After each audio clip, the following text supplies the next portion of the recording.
entendimento equívoco. E outro deles é um rabino chamado Rabi Mordechai Yosef Leiner. Então, o Rabi Mordechai Yosef Leiner foi um rabino de Ishbitza, em Radzin. E ele escreve, então ele tem um livro chamado Meia Shiloach, então o livro chamado Meia Shiloach, e nesse livro Meia Shiloach ele também tem uma posição, na verdade, justamente determinista. Então, basicamente eles dois, o Rabi Chesdai Kreshkas, que foi ainda um dos Rishonim, que ainda viveu 700, 600 anos atrás, e enquanto que o Meia Shiloach foi, na verdade, 200 anos atrás. Então, enfim, mas esse Meia Shiloach, ele teve uma posição, foi aluno de Rabi Simcha Bunim, de Pshischa também, seguiu uma visão bem interessante. Ele foi amigo do Rabino de Kotsk, que eu já vou falar do Rabino de Kotsk. Então, no começo ele foi, na verdade, primeiramente eles eram alunos, o Rabino de Kotsk, do Sherim, enfim, grandes rabinos, Rabino de Alexander, e esse Meia Shiloach, primeiramente de Rabi Simcha Bunim, de Pshischa, e depois do seu falecimento ele foi aluno do Rabino Menachem Mendel de Kotsk, mas ele acabou se desentendendo. Enfim, acabou se desentendendo com esse Rabino Menachem Mendel de Kotsk, teve uma diferença de posição, de opinião.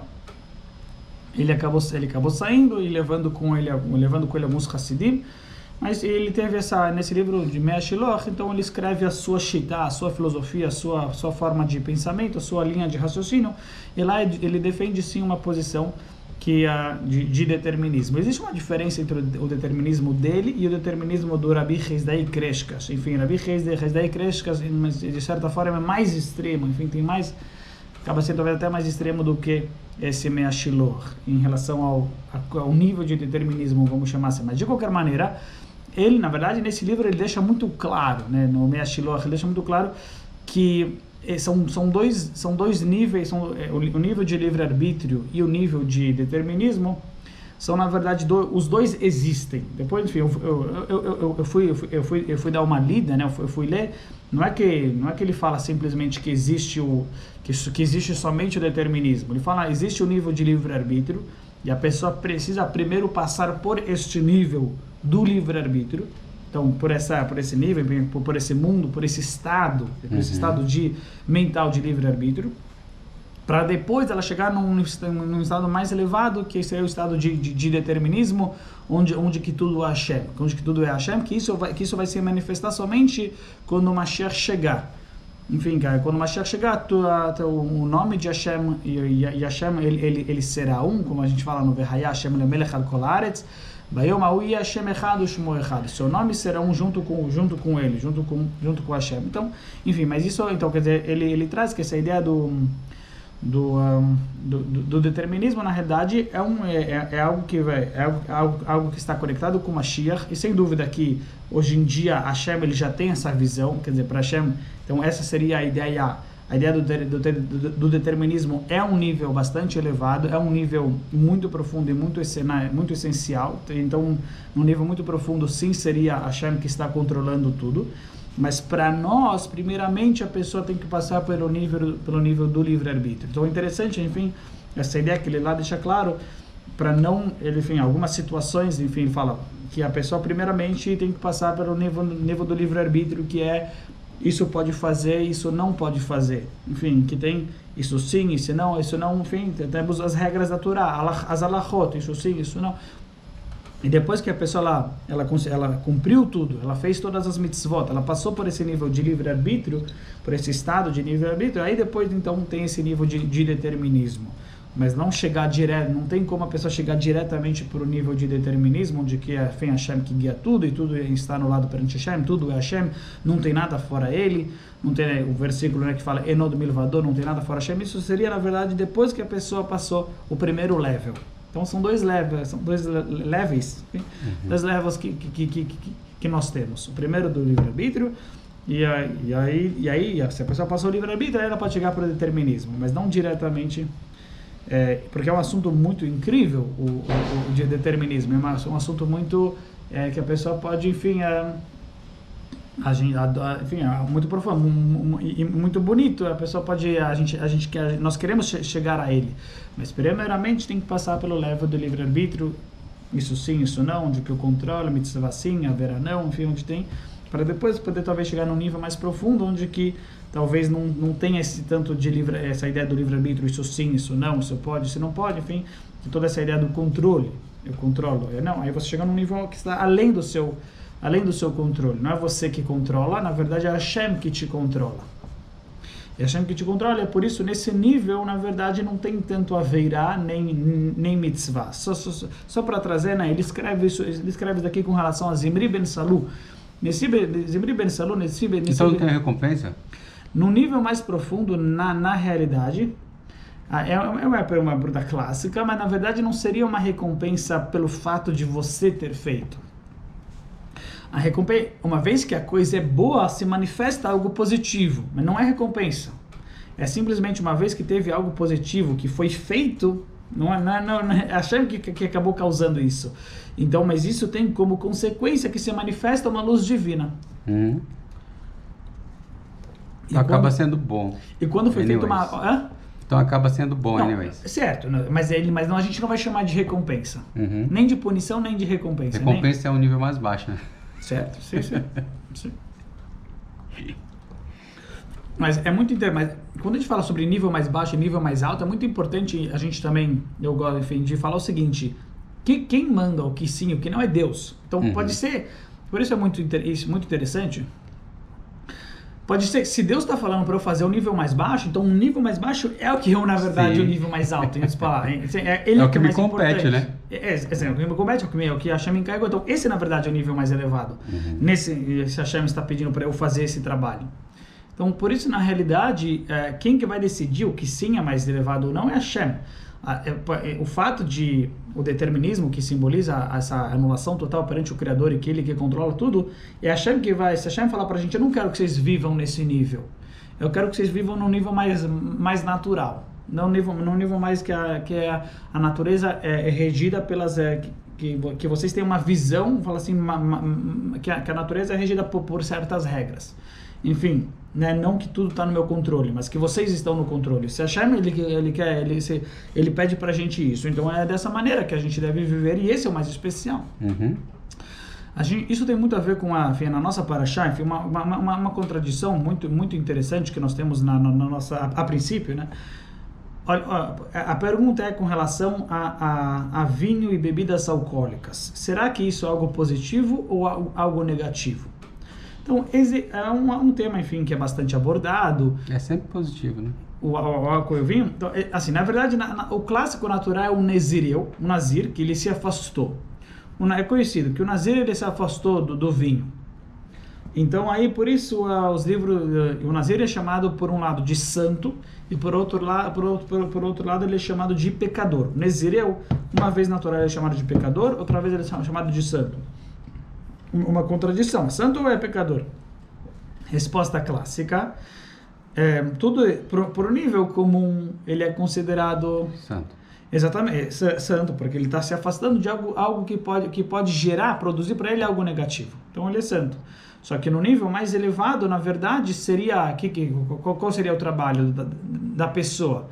Tomar o vinho e conseguir canalizar isso, conseguir direcionar isso para Hashem, para o Criador. Então, na verdade, ele não está conseguindo fazer esse trabalho de direcionar, enfim, de conseguir trazer, né, enfim... Isso é o que ilustra muito bem, né? Exatamente. Enfim, e, por exemplo, é o caso de Shabbat, né? Que Shabbat, a ideia do vinho é justamente essa. No nível de Shabbat, nós podemos utilizar o vinho para fazer um kiddush, para poder abençoar Hashem, para poder santificar Hashem.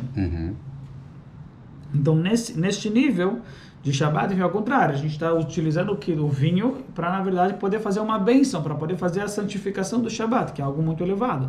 Então, a gente está trazendo, mas daí sim, a gente está pegando o vinho, que ele tem tanto aspecto negativo de poder gerar, produzir, enfim, na pessoa, de repente, né, se o cara é uma pessoa que não tem controle, vamos falar assim, então ele vai acabar fazendo coisa errada, vai acabar, enfim, sendo desviado pelo seu coração para fazer coisas erradas, para fazer transgressões, averota, enfim, de lascívia ou outras coisas, enfim, de lascívia. Pode ser, na verdade, de repente ele perde o controle e ele vai bater em alguém. Enfim, ele perde o controle, ele vai acabar batendo em outras pessoas, vai começar talvez a tratar mal, ofender outras pessoas. Então, nesse aspecto, sem dúvida, que ele deve se afastar. Mas isso é porque ele está num nível baixo. Mas se ele estivesse num nível mais elevado, então, na verdade, ele poderia utilizar o vinho para Hashem. Certo? Aí a pergunta é, ele pode fazer o kiddush com o vinho, né? Como por exemplo, agora quem que vai decidir isso é Hashem que vai falar qual trabalho eu quero que vocês façam. Talvez Hashem fale, o trabalho que eu quero que vocês façam é um trabalho material mais como a gente vai falar, mais prático, enfim, mais no sentido, o ser humano ele tem sentimentos negativos, enfim, ele é atraído, desviado por sentimentos negativos, e é isso que vocês devem trabalhar. Então, se é isso que a gente deve trabalhar, é se afastando do vinho. Se o trabalho é a gente conseguir, na verdade, se desviar do mal, e Hashem, ele entende, ele considera, ele quer, por assim dizer, ele criou esse estado que o ser humano ele é atraído, né, desviado pelo lado negativo, e ele quer que a gente, por assim dizer, viva nesse estado, nesse momento. Então nosso trabalho nesse momento é se afastar do vinho. Então Hashem que vai decidir agora, sabe? Hashem também ao mesmo tempo, assim, a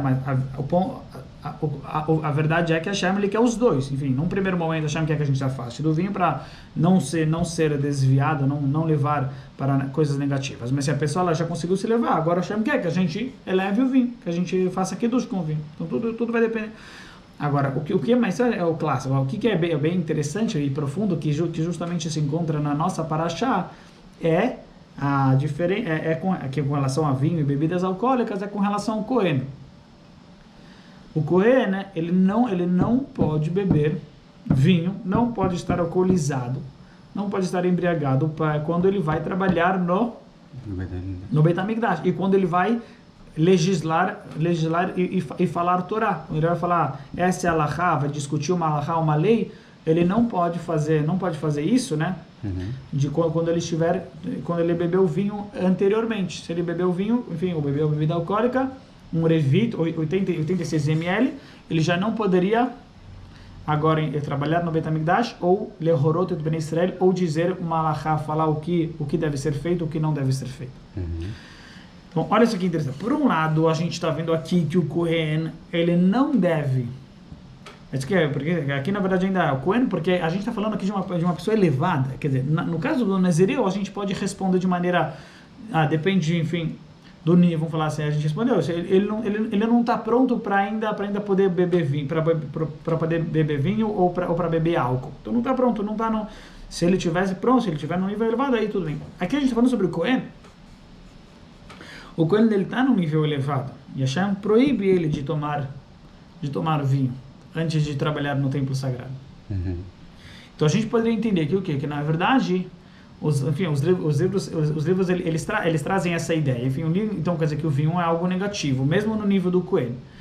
E os livros trazem uma ideia, enfim, que o Cohen ele não deve ele não precisa de algo externo para revelar dentro dele alguma coisa, enfim, para revelar um entusiasmo, uma emoção. Então, quer dizer, você está usando o vinho, a bebida alcoólica, para que isso produza algum sentimento dentro de você, para que isso te produza gere alguma emoção. Então, a pessoa lá, os livros, enfim, o Hashem queria que a alegria do Cohen não fosse por causa, enfim, de algo externo, não fosse por decorrência de algo de que ele bebeu uma bebida alcoólica ou vinho, mas sim por causa justamente que fosse por causa da Torá. A Torá que te faz alegre. Isso é o Midrash. O Midrash traz que justamente Hashem Pikudei Hashem Esharim Mesamchei Lev, as palavras de Hashem que alegram o coração. E é isso que Hashem queria, enfim, com relação ao Kohen, enfim, que ele não é essa... Porque o Midrash, ele justamente traz essa ideia do vinho, e logo depois ele fala essa frase, esse versículo do Salmo, de número 19, que as palavras de Hashem, da Torá, elas alegram o coração. Qual é a conexão de um com o outro? O que o Midrash ele está trazendo aqui? Então, se explica que a ideia do Midrash é justamente falar que a alegria não seja externa, não seja por causa do vinho, enfim, não seja por causa de uma bebida alcoólica, mas sem que venha, seja produzida e gerada por conta da Torá, e por conta do entusiasmo que ele está servindo a Hashem. Isso deve trazer alegria para o Cohen. O que deve trazer alegria para o Cohen não é o vinho ou a bebida alcoólica, mas sim o fato que ele está servindo a Hashem, o fato que ele está estudando a Torá. Então, por isso o Midrash ele justamente traz esse salmo, esse versículo, esse passuco, porque querendo explicar qual é a proibição de beber vinho, bebida alcoólica. Hashem queria falar, Cohen, você não precisa de algo externo para que isso te traga alegria, para que isso te relaxe, enfim, para que isso te inspire, mas sim, na verdade, você, ao contrário, a Torá, enfim, e servir a Deus, isso que te traz essa alegria, essas emoções, esse entusiasmo. Correto. Só que a gente acabou de passar por Purim, nós acabamos de comemorar Purim. E o que tem Purim de forte? Purim, nós temos uma lei que a pessoa deve beber vinho, a pessoa deve embriagar-se, como nós trouxemos, Bepuraya ad deloyada ben Baruch Mordechai learur Haman, que a pessoa deve embriagar-se tanto a ponto dela não saber a diferença entre Mordechai, o justo, e Haman, o perverso. Então, quer dizer, a gente vê que por a ideia do vinho parece ser muito especial, que a pessoa deve se embriagar-se a ponto de chegar num nível, enfim, que transcende tudo aquilo que é o senso comum, né? Tudo aquilo que é o senso comum, o raciocínio lógico, a intelectualidade humana, a ciência, a natureza. Não, ele transcende. Está acima disso. Não tem diferença entre o Haman o malvado, Haman o perverso, e o Mordechai o tzadik, o grande justo. Então ele está transcendendo, na verdade, esse nível, enfim, de perversidade, justiça, enfim, está chegando num nível que está acima do controle humano. Seria isso. Está acima do controle humano. A gente não controla.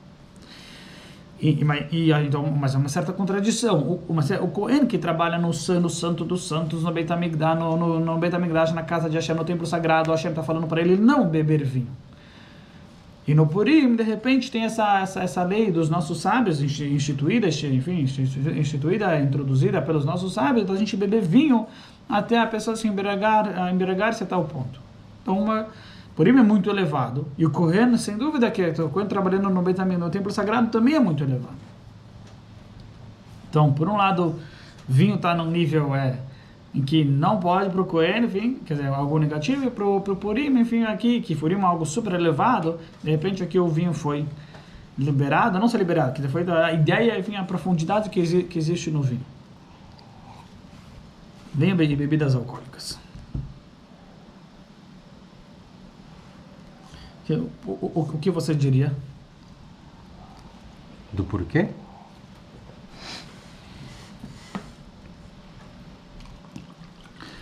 Como você responde? Uma contradição. Você teria alguma ideia para responder essa contradição? Purim, super elevado, bebe vinho. Bebe bebida alcoólica. Tem que se embriagar. Um nível muito elevado, a pessoa chegar nesse nível de... Por assim dizer, se a gente pode se expressar assim, não vi, mas a ideia. O nível da embriaguez de Lot. A embriaguez de Lot é conhecida no Talmud como um nível que, se a pessoa chegou nesse nível de embriaguez de Lot, ela está isenta daquilo das averot que ela fizer. Obviamente, ela está totalmente, não está sob inconsciente, não está sob controle nenhum. Não está sob o controle dela, enfim, está totalmente inconsciente. E por isso, então, mas o Talmud fala, enfim, que alguém que chegou nesse nível de embriaguez de Lot, então ele estaria paturo, estaria isento das mitzvot, se ele fez alguma verá, ele não teria responsabilidade, né? Não vai ser responsável, não vai ser culpado por aquela verá. Então, quer dizer, então a gente estava, eu estou comparando, né, que esse nível que a pessoa deve chegar nesse nível, que não sabe diferenciar entre Mordechai o justo e Haman o perverso, seria a mesma ideia do que essa ideia da embriaguez de Lot. Seria o mesmo nível a embriaguez de Lot. E por que eu digo isso? Porque na realidade, quando Lot chegou nesse nível de embriaguez, ele teve, enfim, relação com as suas filhas, que delas saíram o povo de Amon e o povo de Moab, da mais velha Moab, da mais jovem Amon. E obviamente algo delicado e algo profundo, enfim, obviamente onde a nossa mente, como a gente fala, enfim, é difícil poder afirmar, mas poder afirmar as coisas, mas eu acho que são coisas interessantes, mas sem dúvida que são muito delicadas, enfim. Então por isso a gente sempre fala que não temos, quando trata sobre esses assuntos, a gente tenta falar aquilo que a nossa mente entende, aquilo que a gente consegue chegar. A nossa mente percebe, mas não é que a gente não é que eu consigo, enfim, atribuir, enfim, afirmar, enfim, de forma taxativa. Certo, taxativa, sim. Então por isso, mas são assuntos profundos, enfim, que a Hashem permite a gente. Agora, de qualquer maneira, então a ideia, mas justamente desse casamento, que Ló estava nesse nível de embriaguez, vai sair nada mais e nada menos do que Mashiach. Então tem a ideia que Ruth ela consertou o pecado de Lot. Como os livros perguntam, enfim, como pode ser que justo quando Lot ele chegou nesse nível de embriaguez, enfim, aí ele teve relação com as filhas, que é um incesto, uma proibição pela Torá, enfim, tem pena de morte. Justo desse casamento irá sair Mashiach, né? Enfim, de Moab, irá sair a Ruth, e dela o rei Davi, e do rei Davi vai sair o rei Mashiach. Então,